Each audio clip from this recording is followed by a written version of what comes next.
What's going on, everyone? Welcome back to YGOPD, your Yu-Gi-Oh! Professional Development, and I have something a bit different today, a deck I have not touched in quite a long time, about maybe 6 months. This is Ninjas. I was looking for something to play for fun for the interim, for a little bit of a break for about 2 weeks, to kind of wait and retouch Rescue Ace once I actually have some physical AGOV cards in my hand. Obviously, the premieres have been happening throughout this weekend, and then boxes will hit stores later this week. Officially for retail and OTS stores. So I wanted something different to mess around with and took this to one of my locals, went X1, felt pretty good. The deck actually felt fun and performed really, really well. Made some changes since then, but the deck is actually really cool. I really like this. I think this will be a go-to for a fun deck for me for quite a bit to kind of take a break in between things if I need to. Of course, yes, there are some expensive cards in here. This is not necessarily a budget build. This is just me trying to make Ninjas as best as possible and enjoy and have some fun time playing it. Also, since I think it came out as a structure on Master Duel recently as well. So yeah, it's been really cool. Wanted to share with you guys what I'm messing with as just some projects on the side in addition to some of the mainstream stuff. But yeah, shout outs to the guy on Master Duel that had a few concepts for the synchro part of this. I really took some inspiration from that, and I think it's really solid. But yeah, I will include, I know I'm a little behind on the sub shout out stuff, but I will include that in the next episode of Yu-Gi-Oh! 365 that will probably come out a little over a week from now, that kind of recaps my experience at the YCS, my second ever time doing a YCS. So with all that said, I'll go ahead and hop right into the main, extra, and side deck. Okay, for the main deck, I will start with the Ninja package and then just kind of work my way through all of the non-engine a little bit at a time. Starting off, we have 3 Hanzo, the best starter. If you're unfamiliar with ninjas, I don't really cover it a ton on the channel. On normal, it can basically add any ninjutsu art, spell, or trap from deck to hand, and then on special or flip, it adds a ninja from your deck to your hand. Both of these are when effects. It's an older card, does miss timing, needs to be exactly chain link 1. So the first thing when you start something, like you need to be the first player to start a chain in a way that gets this on the board just by normaling it or using a ninjutsu art, spell, or trap to turbo this out as chain link 1. Or it needs to be summoned off of a new chain as the last thing to resolve. So like Iron Digger, if it dies as chain link 1 to bring Hanzo back, and then Hanzo triggers on itself as a new chain because it was the last thing to happen there.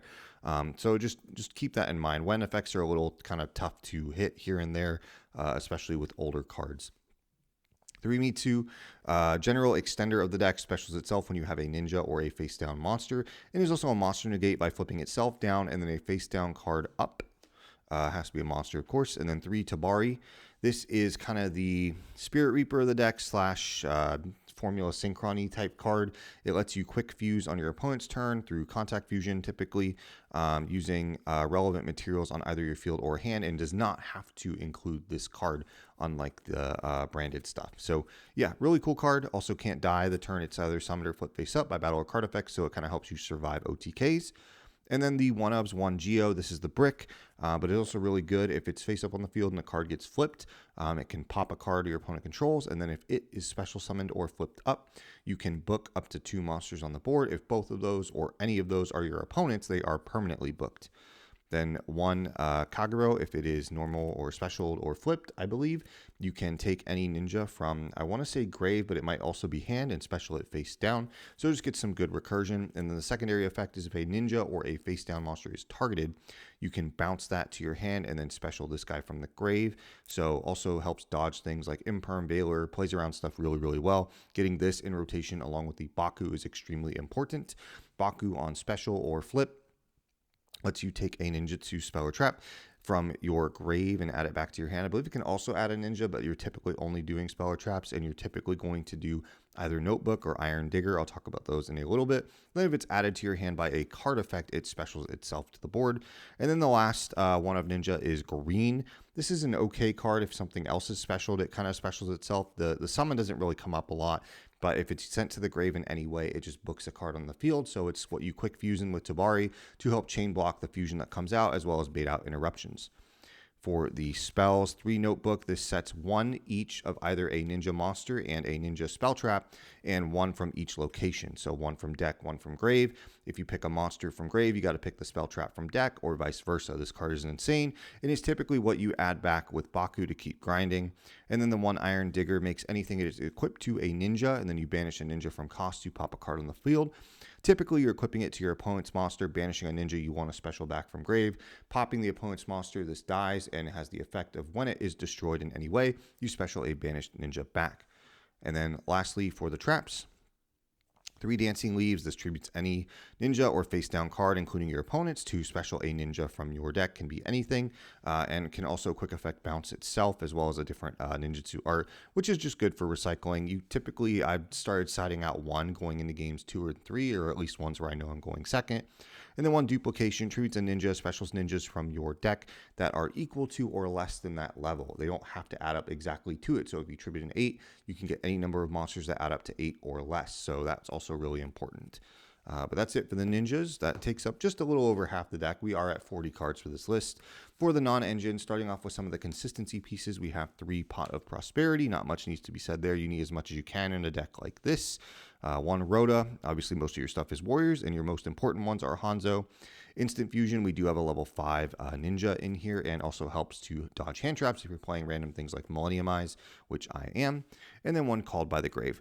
The part where things get a little bit different is 2 Noble Knights of the Shield Bearer and 1 Hop-Ear Squadron. And I'm also going to put this here because I want to talk about it for a second, is 1 Lord of the Heavenly Prison.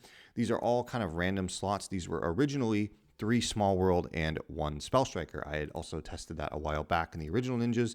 Someone had recently showcased this idea on Master Duel of specifically 3 of these and 1 of Hop-Ear. This adds, I believe, a Wind Beast from your deck to your hand. That's, I want to say 8 or lower maybe. But this can get Hop-Ear Squadron. It can also get Baku, which is really, really important. So just having extra ninja names are important. And being able to synchro climb on your opponent's turn, add layers of disruption is all just really good. And I just opted for some diversity in the final slot, kind of similar to where I did Small World. I kept seeing 2 of it, so I cut it and put in a Lord. I think I might even put it in a second Lord. I'm not exactly sure what to cut yet, but all of these are quote-unquote ways to engine and do things that are a little bit unique to the deck. So Lord may not really be necessary. You could just test 3 of the Shield Bearer and then 1 of the Hop-Ear or 2 of the Hop-Ear. But I really love this engine. It's really cool. I'll talk about a few extra deck targets that are really, really sweet. But yeah, really happy with those pieces there. And then kind of the more standard extra deck stuff, the boring part more or less, right, is 3 Fenrir. While it still exists, we can still abuse it. If you own these, this is also a really great Small World Bridge with Spell Striker to help get things like Hanzo. And then 3 Ash and 3 Book of Eclipse. This could be anything, Imperm, Droplet, whatever. This deck takes advantage of flipping things face down. That's really where it focuses. For now, Book of Eclipse is okay. I probably will cut this for something else, but I still want like settable and chainable things to help abuse cards like Lord and different things like that, and cards that are good going first and second. But maybe more hand traps are probably a little bit better because this deck does die to back row removal pretty hard unless you can really know what you're doing and get stuff made plays a lot quicker. So that's it for the main deck. A clean 40 cards for the extra deck. Start with the bigger fusions, I guess, and then kind of work our way through the links. Starting off, we have Triple Maizen. Pretty straightforward here. This is the best fusion the deck has.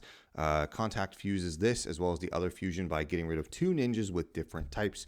Lets all ninjas attack directly, and when your opponent activates any card or effect, it can spit out a ninja from your deck. So really, really solid card. Just does so much extension. It's really powerful. Gets your engine rolling. 3 Yagoromaru on summon, banishes a ninja for cost, and then can, I believe, banish any card on the field. Also triggers on special summon, so if you summon this, bring it back, you can still do it again. You need 3 of each because that's just really how you play and how you grind. And then 2 Saizo. This just during the main phase is a regular ignition effect, can set a ninjutsu art spell trap from your deck to hand. I believe it's set, it might be add actually. But it just gets 1 of those. So that's it mainly for the ninjas. For the links, we're not doing a lot of them. We're not on Access Code or Boral Sword or anything else. I focus more on just the ninjas themselves. And the Synchro package kind of replaces some of that. But 1 Millenniumize for the instant fusion. Could be Mud Dragon, could be Thousand Eyes, could be whatever you want. 1 Relinquished Anima to use with the Tabari or just Millenniumize. to help clear stuff, and 1 Donner. There's been a lot of situations come up where, similar to how I played Rescue Ace, you have a couple bodies on the board that you just need to clear to then summon Fenrir and then keep playing, and that's where Donner comes up. For the Synchro package, we're first on 1 regular Stardust and 1 XL Synchro Stardust. You don't have to play these, I don't think. You could just use Geo as the 8 and Hopier as the 2 to go straight into a 10, but this package does have a lot of advantages if you have them. If not, I would take these out, maybe play like a Boral Sword, Access Code. Just play other targets, you can get away with that. But for the 10s, the 2 main targets are Satellite Warrior and Baron. Shout out to my boy Grant for letting me borrow this for a bit. Baron is straightforward, just to Omni Negate. Satellite Warrior is really cool. It lets you pop monsters on the field up to the number of Synchro monsters in the grave at the time it was summoned.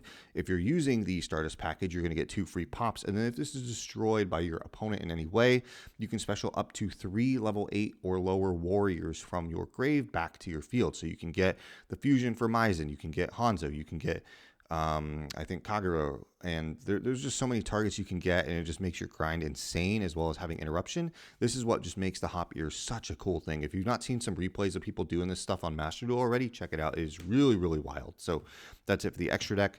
Again, not necessarily a standard extra deck, but something I'm having fun with, right? And then the side deck, again, nothing special. I've kind of kept my side the same up until we hit post AGOG, because this deck functions in its needs and weaknesses a bit similarly to Rescue Ace 3 Solemn Judgment. Again, you want your back row to stay resolved and not blow up. And then we have 3 D Barrier, pretty straightforward there. And then 3 Druid Worm. This could be DD Crow, this could be whatever you want, but 1 piece of Grave Disruption to respect those kinds of decks. Could even be Bell for Labyrinth if you're that concerned about it. 3 Kaiju. Curry Card is not as great, obviously, with cash out of the formats, but you still want some way to respect cards like Noir and other things like that. And then for the back row decks, 3 Cosmic Cyclone. Pretty straightforward of a 15-card side deck, but that's it for the main extra and side. That's Ninjas. I've been having a ton of fun with this deck. If you need something different to give your brain a break that's a little bit more fun, but still requires a good amount of thought to like keep your brain kind of in the game, but not as seriously as you do playing or grinding your meta deck to prep for events, and you want that kind of little interim like I've been doing, this is a really fun deck. I highly recommend it. So with all that being said, thank you all for watching. I will see you all at the YCS in a week, and I'll see you all later.